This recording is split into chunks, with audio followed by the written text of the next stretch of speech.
Salud. En minutos vamos a esperar, ¿no?, el parte del Ministerio de Salud de la Nación. Vamos a continuar y hablando como lo hacemos siempre con los expertos con este cuadro de situación del COVID-19. Recuerden que ayer fue récord en cantidad de casos positivos, 7.147. Pero también los jueves, cada 15 días, proponemos diferentes patologías, enfermedades, con especialistas del Centro de Investigaciones Metabólicas, CINME, que dirige el doctor Federico Pérez Mangui. Y en esta oportunidad lo sumamos al doctor Daniel Galimberti, médico dermatólogo de CINME, porque va a hablar de las enfermedades dermatológicas y hoy de alopecia areata. A ver, ¿qué significa? Cuando escuchen, más allá de los términos más científicos, más médicos, vamos, mira, de eso se trata porque hay una población grande, ¿no?, que la sufre. Doctor Rubén Suárez y todo el equipo lo saludamos. Buenas tardes. ¿Qué tal? Muy buenas tardes, Rubén. ¿Cómo le va? Bien, doctor, gracias por abrir este consultorio virtual, como lo decimos nosotros. Hay muchos mensajes, hay mucha gente que capaz por el temor, ¿no?, del COVID-19 no va al médico, no hace esos chequeos. Cuando hablamos de esta enfermedad, ¿lo puede explicar qué es? La afección que se presenta en los pacientes que tienen alopecia areata es una enfermedad que ataca directamente al folículo piloso y uñas.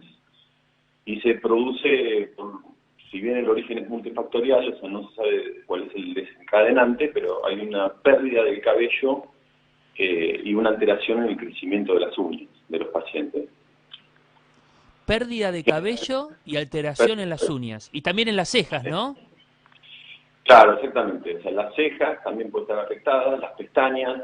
La realidad que nosotros, en la barba, o sea, pensemos que nosotros tenemos pelo en todos lados, salvo palmas y plantas, ¿no? Son los únicos lugares que fisiológicamente no existe el folículo piloso. Claro, a ver, vulgarmente uno va al médico cuando no es solo, a ver, la caída del pelo, que cuando te bañas, por ejemplo, tenés pelo en la mano, sino cuando de repente en algún sector del cuero cabelludo aparece, se lo digo de forma vulgar, debe tener alguna terminación para ustedes, pero aparece como un agujero, ¿no? Que de repente no tengo más pelo ahí. Claro, la alopecia areata tiene esa característica de dejar como un parche con pérdida, o sea, total del folículo piloso y no de manera aislada en distintos puntos. Entonces, se manifiesta obviamente de manera distinta. Hay otros tipos de alopecia que por ahí pueden generar eso que usted refiere, pero la realidad que cuando hablamos de alopecia areata tiene esa presentación de generar esos parches donde queda la piel completamente limpia, sin ningún tipo de folículo piloso, sin ningún indicio de que hay algún folículo piloso ahí en ese sector. Claro, bueno, eso, más de uno dice, mirá, eso es alopecia areata, ¿no? Entiende entonces claro. de qué estamos hablando, porque serán otras de las consultas, no sé si el estrés, pero yo tengo un compañero en otro lugar, no acá en la radio, que creo que le dijeron por un tema de estrés, pero bueno, ahora se lo voy a preguntar. ¿A quién afecta, doctor? Mira, la realidad es que es una patología que tiene la característica de no tener una distinción ni de sexo ni de raza, así que puede afectar a cualquier persona y tenemos la misma chance de obtenerla. Tenemos que calcular más o menos que la incidencia a nivel mundial de este tipo de patologías es entre el 1 y el 2%, dependiendo quién haya hecho esa estadística. Okay. Y una de las ventajas dentro de todo que si bien puede afectar a cualquier edad, sí, en la mayoría de los casos tiende a ser un poco reversible, con fácil manejo, ¿no? Ok, ¿y las edades entonces hay una edad marcada? Puede afectar tanto a niños, como a adultos, y puede aparecer en cualquier momento. No es una enfermedad que se caracterice por padecerla en general o en determinado grupo etario.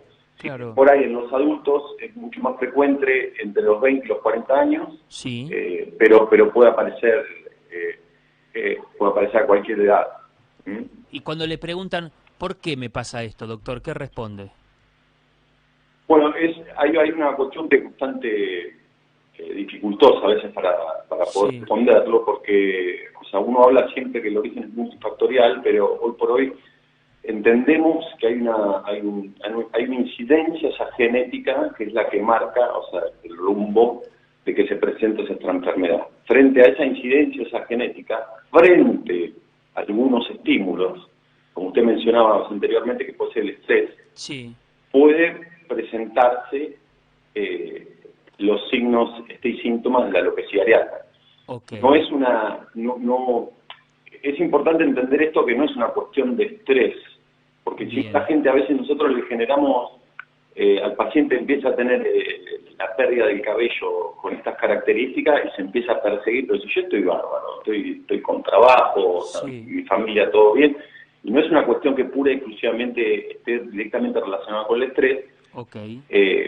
Pero la incidencia de esa genética marca la diferencia y hay algunos factores que lo pueden desencadenar, por ejemplo, como es el estrés, y otros que lamentablemente se nos escapan de la mano como para poder ir controlando. Claro, estamos hablando con el doctor Daniel Galimberti, médico dermatólogo de SIDME, al 11 23 22 91 89. Ya vamos a comenzar con algunas de las tantas consultas. Alopecia areata, esta enfermedad de la piel, ¿no? Cuando recién, mira, si no está frente a la pantalla de Telemaxi, justo en ese momento lo describía el doctor Galimberti, es cuando en el cuero cabelludo, en el pelo, no es que se te va cayendo, sino que tienes bien marcado como un parche, que te falta pelo en ese lugar, o por ejemplo en lo que marcaba también en las uñas. ¿Qué tipo de tratamiento hay para esta patología? Bueno, la realidad es que tiene una característica que no hay ningún tratamiento aprobado para el tratamiento de alopecia areata. Nosotros cuando hablamos de tratamientos tienen que tener una consistencia científica y que los avalen, por ejemplo, los de la FDA. Entonces, la realidad es que hoy por hoy no hay ningún tratamiento aprobados por la FDA para el tratamiento, o las manos para el tratamiento de la alopecia areata. Entonces es ahí cuando nosotros, los dermatólogos, empezamos a utilizar, de acuerdo al origen, o sea, que se genera este tipo de afección, algún tratamiento y vamos viendo una respuesta terapéutica sea distinta. Entonces hacemos tratamientos off-label. Hay una infinidad de tratamientos. La mayoría de las veces, como es reversible, nosotros empezamos con tratamientos tópicos. Bueno, eso es muy importante, que es reversible, ¿no, doctor? Mire, eso no lo sabíamos, no lo conocíamos. No, es una entidad que en su mayoría de las presentaciones es algo reversible, y una de las características que también tiene genera una alopecia no cicatrizal. Eso quiere decir que va a tener la posibilidad de recuperar ad integrum todo ese punto perdido. Hay otra patología que es una alopecia que ya es cicatrizada, que no se recupera por más que uno lo trate. Al consultorio virtual empieza a preguntar la gente. Gloria desde Montegrande dice: mi marido tiene un principio de alopecia areata, todavía no fue al médico. Yo quiero saber si esto es contagioso. No. Esa es una enfermedad de uno mismo que no se contagia bajo ningún tipo de concepto, no tiene ningún origen bacteriano, infeccioso, no, en ese sentido no. Bueno, es importante esto, ¿no? Es importante, porque uno dice, bueno, a ver, o utilizo un shampoo que me hizo mal. Vieron que cuando te pasa eso, buscas algún tipo de explicación porque no lo podés creer que te esté pasando, pero nada que ver entonces con un tipo de contagio. Darío de Colegiales dice: mi papá siempre luchó contra la alopecia areata y usaba siempre gorras, dice, porque le daba vergüenza. Yo tengo 22 años. ¿Es hereditario? Sí, puede ser hereditario. Los pacientes, en general, o sea, cuando uno busca, los pacientes, hay antecedentes en la familia de haber presentado este tipo de afección. No quiere decir que lo haya heredado, pero sí tiene mayor probabilidad de padecerlo.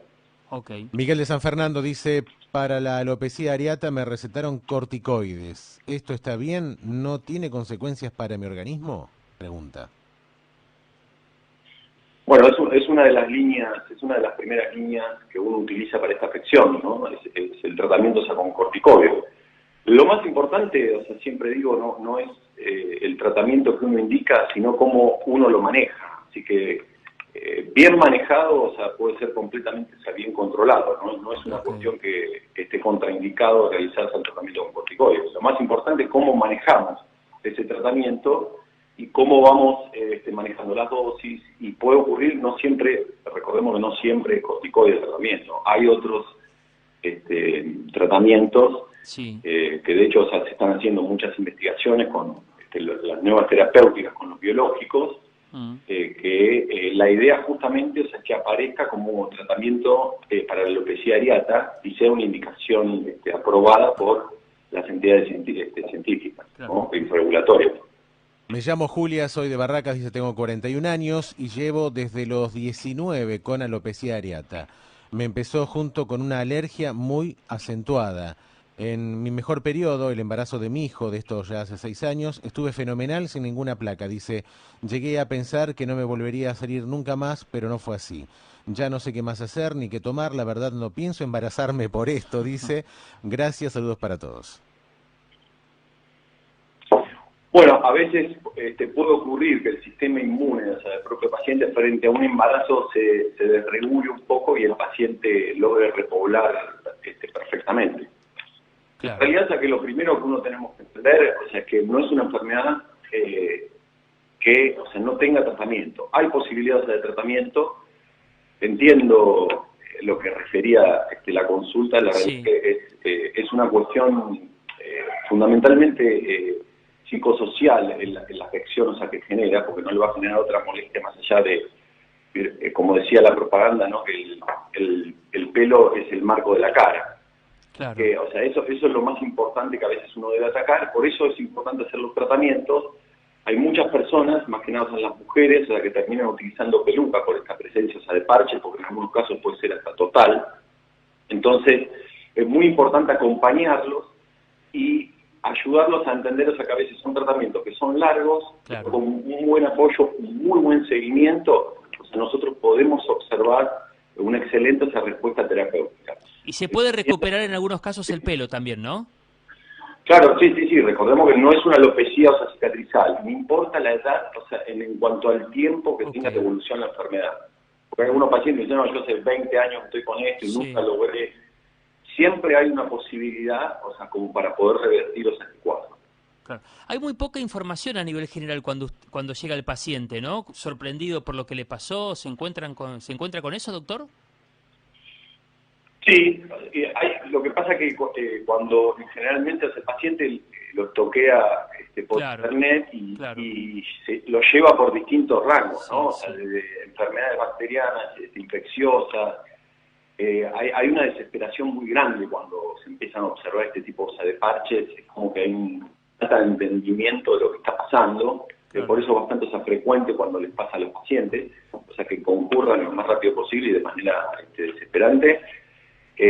Obviamente, o sea, que ahí se le explica, o sea, de qué se trata, porque es un tipo de alopecia, o sea, completamente distinta a las demás que por ahí uno está acostumbrado a saber. Claro. Y una vez que el paciente, o sea, se queda más tranquilo, ahí empezamos a indicar un tratamiento un poco más acorde, de acuerdo a las características que tenga, la cantidad de afección, o sea, qué pasa con las uñas, con las cejas. Muchas consultas, sé que van llegando. Doctor, sé que tiene turno con un paciente, pero en el consultorio virtual hay un montón de consultas. Últimas dos. Maura de Morón dice, yo presenté alopecia en ciertos pelones de mi cabeza en mi menopausia a los 50 años. ¿Es posible que ya culmine el problema? Ahora tengo 60. No necesariamente por la menopausia se le va a culminar la alopecia, así que hay que seguir trabajándola. Bien. Y uno más dice, hola, mi nene está en cuarentena, dice, se le cayó parte, tiene lamparones de pelo que se le cayó. Me dijeron 2 dermatólogos que es por causa de estrés. No sé si es alopecia en este caso, dice, me dieron una loción. Él tiene 4 años, la loción es de betametasona. Bueno, sí, hay que evaluarlo bien, o sea, si estamos frente al origen de una alopecia areata, ¿no? Sí, claro. Lamentablemente no lo conozco, pero la realidad es que está perfectamente indicado y se puede indicar, o sea, ese tipo de tratamiento en pacientes pediátricos. No es una contraindicación realizar ese tipo de terapéutica en esos casos. Bien, doctor, por último, sabemos del trabajo siempre de investigación, ¿no? De CINME sobre estos temas, me imagino que debe ser una constante también, ¿no? Investigar para los nuevos tratamientos, para lo que va marcando la ciencia. Sí, nosotros tenemos la posibilidad de utilizar a veces algunas drogas que son muy nuevas y gracias a Dios están dando resultados excelentes. Por lo tanto, nos permiten mejorar la calidad de vida día a día de nuestros pacientes, que eso es lo que más importante que nosotros tenemos que lograr, ¿no? Doctor, muchas gracias por el tiempo, por este consultorio virtual. Lo dejamos que continúe con la jornada. Mirá que es hincha de Racing el doctor, ¿puede ser o no? No, por favor. ¿De qué equipo, doctor? Cuervo, San Lorenzo. Ah, de San Lorenzo, muy bien. Y tiene un aire a Colochini el doctor, ¿eh? Se lo habrán dicho más de una vez, ¿o no, doctor? Es el corte cuarentena. Está muy bien. Abrazo grande y muy claro como siempre. Bueno, muchas gracias. Muchas gracias. El doctor Daniel Galimberti, médico dermatólogo de SIDME, del Centro de Investigaciones Metabólicas. A ver, hablamos del COVID-19, siempre esperamos el parte ahora, pero es importante, y como servicio y con todo este equipo del doctor Federico Pérez Mangui, poder conocer diferentes patologías.